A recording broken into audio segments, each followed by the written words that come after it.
surat kecil kami untuk diri kami sendiri 4 tahun mendatang. Di pembelajaran filsafat pendidikan masyarakat, kami mengerti bahwa pendidikan bukan hanya belajar di kelas ataupun di kampus, tapi juga di luar ruangan.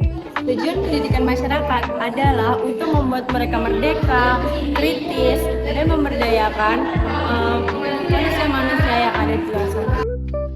Nah, kalau itu tadi menurut Raisa, kalau menurut saya sendiri, filsafat pendidikan masyarakat itu mengingatkan kita sebagai mahasiswa untuk dapat belajar dari berbagai hal, contohnya seperti pengalaman-pengalaman sekitar dan lain sebagainya.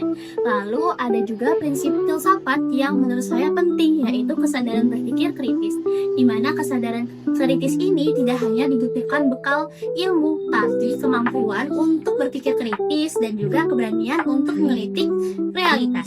Lalu ada nilai kebersamaan, di mana proses pembelajaran ini lahir bukan hanya sekedar dari proses antara guru dan siswa ataupun saling belajar. Proses pembelajaran ini dapat dilakukan dari mana saja, kapan saja. Jadi pembelajaran itu lingkupnya luas sekali.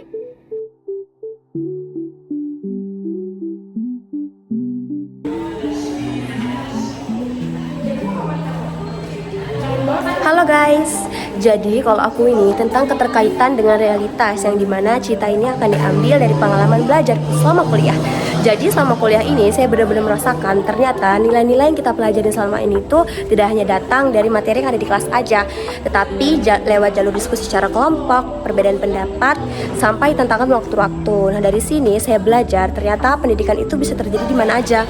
Dari pengalaman ini juga saya belajar bahwa belajar adalah proses gotong royong yang dimana kita saling menguatkan satu sama lain ketika tugas terasa berat, kita saling mengingatkan satu sama lain ketika semangat mulai turun, dan kita saling memotivasi satu sama lain ketika kita bingung arah kedepannya akan seperti apa atau plan apa yang akan kita jalankan selama 4 tahun ke depan. Nah dari sinilah saya merasakan ternyata pendidikan masyarakat itu bukan hanya belajar sekedar teori aja, tetapi secara praktik yang benar-benar terjadi di kehidupan sehari-hari kita.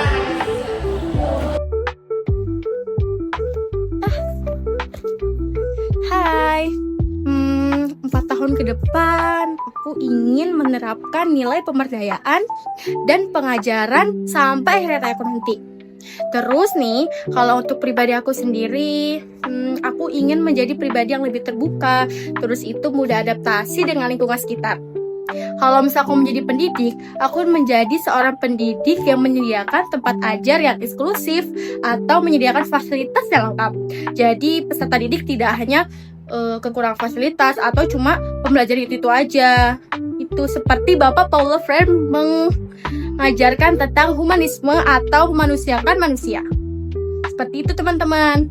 Kita ngomongin sama temanku. Hai Mita. Hai Cindy. Lagi apa nih? Ini lagi memikirkan 4 tahun ke depan tuh kita tuh seperti apa ya? Ya bener banget sih Min. Untuk diri kita pasti 4 tahun semua aku berdaya untuk diri kita 4 tahun ke depan. Aku semoga kita tuh tetap rendah hati, benar belajar, untuk berani belajar dan tidak pantang menyerah gitu. Terus percaya bahwa pendidikan tuh bukan tujuan tetapi perjalanan. Bener banget, bener. Untuk menjadi manusia yang belajar berarti harus bertanya, tidak takut salah, dan berani berubah. Dan kita harus berterima kasih pada diri kita masing-masing untuk semoga juga untuk versi kita di masa depan bisa menjadi lebih kuat dan pastinya lebih bijaksana dari sebelumnya. Bener banget. Semoga impian kita semua 4 tahun ke depan terwujud ya Mir. Amin. Itu aja kali ya guys. Dah. Ayo guys, kita foto dulu yuk. Semoga 4 tahun ke depan mimpi kita terwujud semua ya. Amin. Gaya dulu guys. Lagi. Oke, dadah. Bye. Sampai jumpa lagi.